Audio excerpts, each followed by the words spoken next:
Hi, Emma. Good, thanks. Nice to see you. I just want to start, if I can, with the news this morning that Ben Davies and Tom Lockyer have withdrawn from the squad with injury.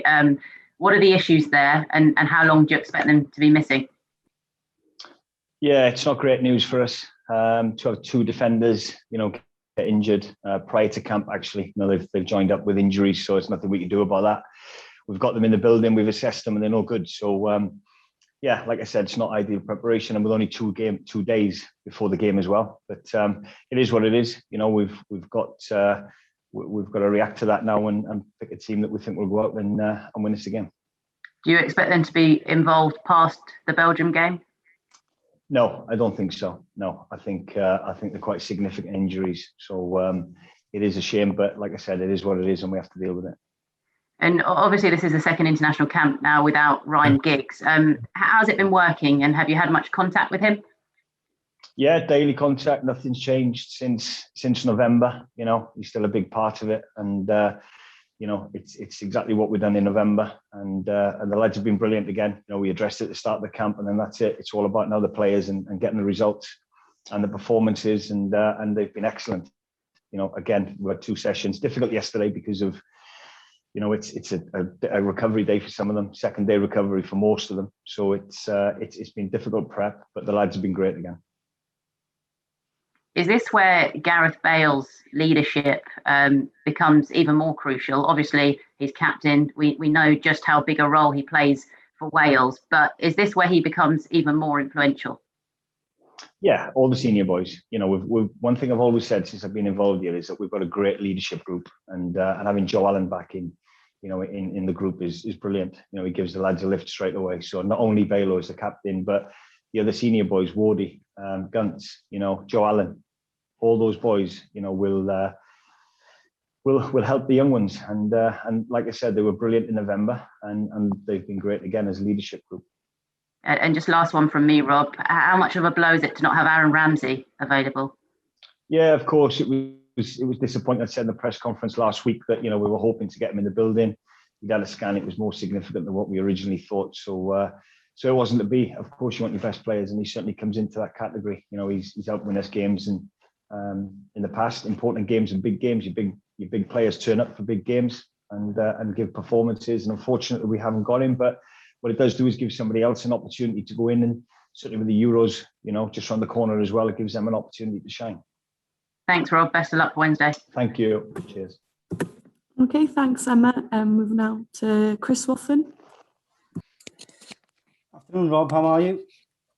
Hi, Chris. Good, thanks. Good. You took charge of the side in the Nations League, and obviously fantastic performances, fantastic result. This is the World Cup. This is very different. How are you coping with that responsibility, that burden? No different to any approach that we have, irrespective of who we're playing, what competition it is.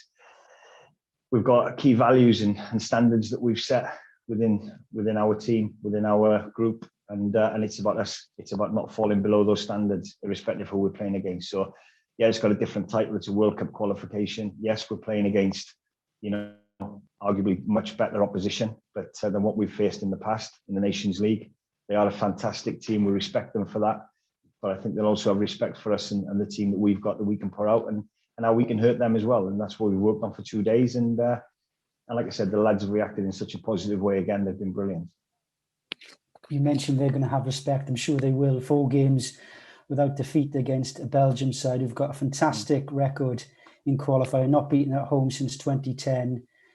How much do those previous results and performances, albeit with many changes, how much will that play a part in the game? And is there any special plans, perhaps a montage video on the team bus just to remind your players that, yeah, little old Wales can do this? Yeah, the staff, we've looked back on past games, albeit we've both got different squads, but maybe from a psychological point of view, that'll have an impact as well. They will take, they will listen that with past results and take note of that, obviously. But we've both got different squads. Yeah, the staff we've looked back at past footage, of course we have, and recent games that they've played. We've identified areas that we think we can hurt them and exploit. And it's about our game plan now, and it's about our standards that I said we set in the last couple of years, really, and maintaining those standards. And if we do that, then it'll make for a good game. It's a World Cup game. It's a game that you want to get the campaign off to a flyer, but Wales have shown with a draw in Brussels in the qualifiers of Euro 2016 that a heroic draw can be a very valuable point. What's the approach, Rob? Yeah, well, we go into every game. We want to win every game. We understand that we're up against fantastic opposition, and like I said, we respect them for that. You're right, a draw will not be the worst result in the world, and we're going into 2 home games, a friendly, and then another qualifier against, again, tough opposition. But yeah, you look at 4 points from 2 games, and of course you would. But managers, coaches, players, we're greedy. We want to go out. What we want to do is give a level of performance that not only the supporters are proud of, but us as a group are. And you can't guarantee a result. You can't guarantee a win. But if everybody delivers the level of performance that we expect and that I've seen in training again, then like I said, the result will take care of itself. Rob, the very best of luck. Cheers, thank you. Okay, diolch Chris. And move on now to Steve Crossman from Five Live. Hiya, Rob, you all right? Good, thanks. 1958. It's been too long for Wales, hasn't it? Yeah, not half. Yeah, we'll do our best to put it right. Does that create more pressure or more excitement? The opportunity to maybe be part of history. Absolutely, of course, it's got to be exciting. Yeah, we've been magnificent in the last couple of years, consecutive Euros. The one big one is the World Cup, and to be part of that as a player, to be part of the squad that will have achieved that, to go down in history. Of course, that's something to be very, very proud of. So that's got to be more exciting than daunting. So we've got the players in the changing room to raise to the occasion. We've shown that in the past, and we'll have to do that again on Wednesday evening. Is that something that, who needs motivation to play for their country? Nobody. But is it something you use to add something extra, that history and what's at stake? Yeah, the players know what's at stake. The players know the importance of what's ahead and the campaign. It's slightly different in that we've got the Euros in between. So, it's an opportunity for the players to come in and not only be part of a squad that's playing in World Cup qualifiers, but to shine and show what they've got to be part of that squad for the summer, for the Euros. So there's lots riding on it for the players. But like I said, it has got that extra little bit of sugar on top as well, because it's World Cup qualifiers and one that we've not qualified for a while. And if you're part of it, you go down in history. Yeah? And the obligatory Gareth Bale question on the end. I was reading something that you said not so long ago about a feeling that he'd fallen back in love with football, and obviously we'll speak to Gareth shortly as well. But can you just describe what he's like when he arrives on a Wales camp and the impact he has? Well, he's a captain. He leads by example. He's great to run the place off the pitch, and honestly, I know I've said it time and time again, but it is like a club environment, and to achieve that when you're only with the players sporadic times throughout the calendar year, it's quite hard to do. But that speaks volumes about the group of players. It speaks volumes about the young lads that are pushing for a position. It speaks volumes about the senior lads, and Bale was definitely one of them, and Chris Gunter and Joe Allen and Wardy and Wayne Hennessy. When you see them all together, it's a great atmosphere. So yeah, he's great to have around the place. He's first in. He's always here on camp, and never a problem. Best of luck, Rob. Thank you very much. Cheers. Thank you. Diolch, Steve. Move on to Beth Fisher. Hey, Rob, you're right. Hi, Beth.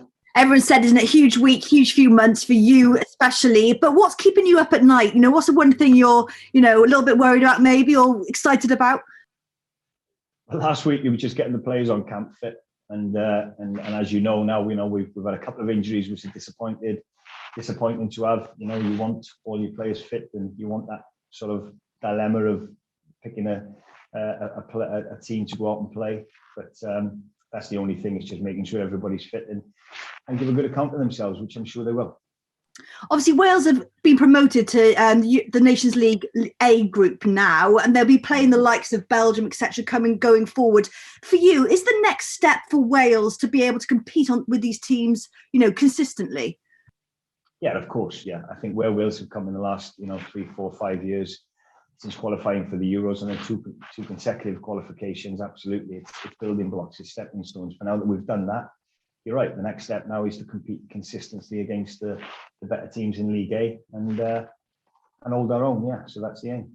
I think you said that your 2-0 win against Hungary was your proudest moment as a player. If you qualify this team and then the next 3 games you do well, where would that sit within your kind of football journey? Yeah, of course, absolutely. Everybody wants qualification, and from the staff's point of view, for Ryan, for Albert, for Tony Strudwick, for Tony Roberts, all the backroom staff that nobody ever sees, you know, the amount of work that goes into this, it's a massive team effort. So, you know, yes, for us to qualify for the World Cup campaign would be immense, and so for any of us to be part of that would be a great achievement. Listen, good luck with the games. Thank you. Diolch Beth. Lawrence Mora. Hey Rob, afternoon. How are you? Yeah, very good, mate. Very good. Excited for tomorrow. Listen, 2 days of prep. You have some players playing on Sunday. So how does that work in terms of your prep? Have you got them kind of doing video work more than you've got them on the training pitch?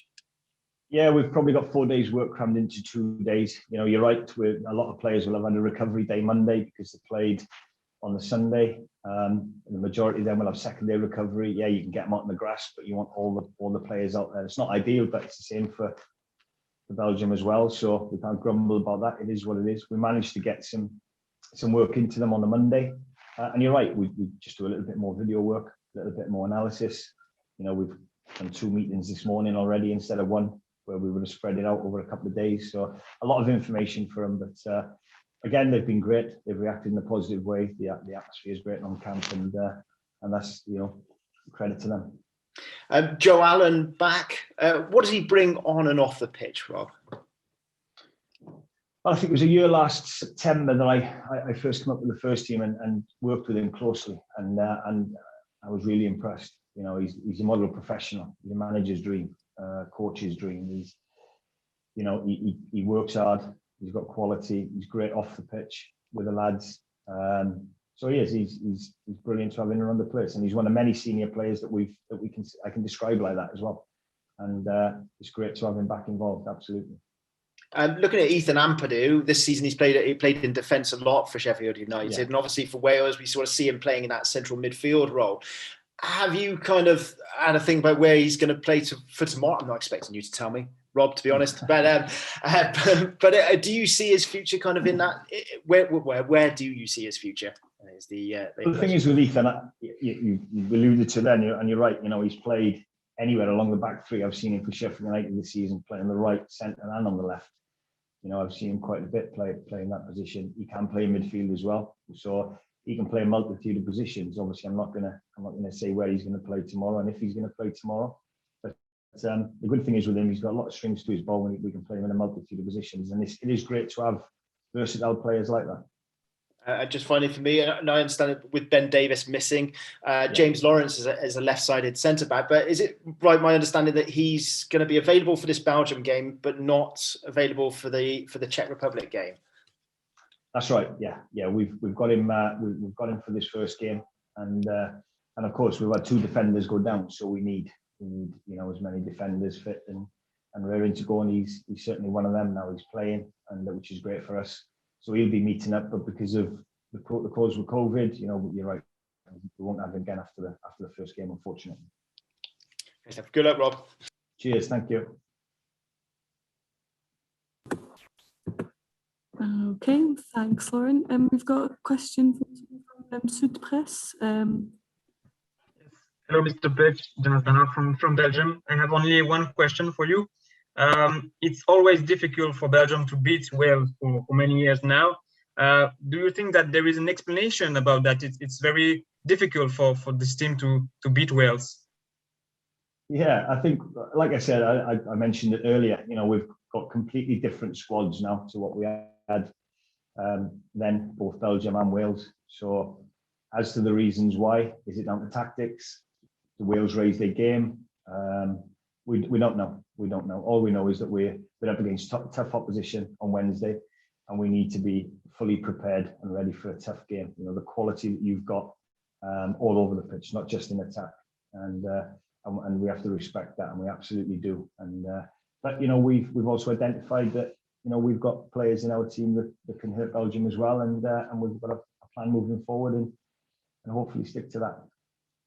But facing Belgium, is it it forced you to play differently when you play the best team in the world regarding the ranking FIFA? Yeah, you respect the ranking. They're not there by coincidence. They're there because they're a fantastic team. We've got our key values in how we want to play, and that suits our best players, and that's what we'll do, and we'll focus on that, irrespective of who we're playing against. We will put a team out and get our best players on the pitch that we think is going to win us again. Thank you. Cheers.